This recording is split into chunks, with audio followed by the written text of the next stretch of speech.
Welcome back na naman sa channel ko.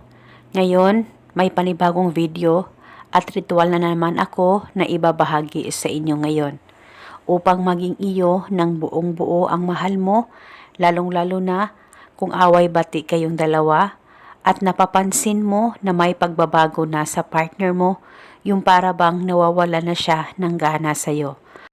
Kaya kung gusto mo na hindi kayo magkahiwalay o hindi tuluyang masira ang relasyon ninyong dalawa ng partner mo, ay mas mainam na gawin mo itong ritual na ituturo ko sa inyo.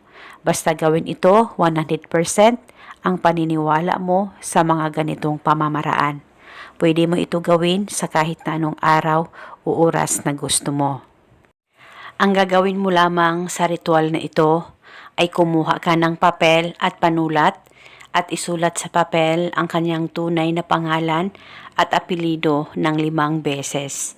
At pagkatapos, hawakan mo muna saglit ang papel, pakaisipin mo siya ng mabuti, mag-focus at mag-concentrate ka at hilingin mo kung anong gusto mong hilingin para sa inyong dalawa ng partner mo habang ikaw ay nakatitig dyan sa papel na may nakasulat na pangalan niya. At hilingin mo na habang buhay magmamahalan kayo ng mahal mo. Basta kahit anong gusto mong hilingin ay pwede po. At pagkatapos mo nang humiling, ay pahiran o lagyan mo lamang ito ng kaunting laway mo. Pahiran mo lamang ng kaunting laway mo ang kanyang pangalan na nakasulat sa papel. At pagkatapos ay tupiin ito kahit ilang tupi at iipit mo lamang ito sa likod ng case ng cellphone mo. Iipit ito hanggang kailan mo gusto.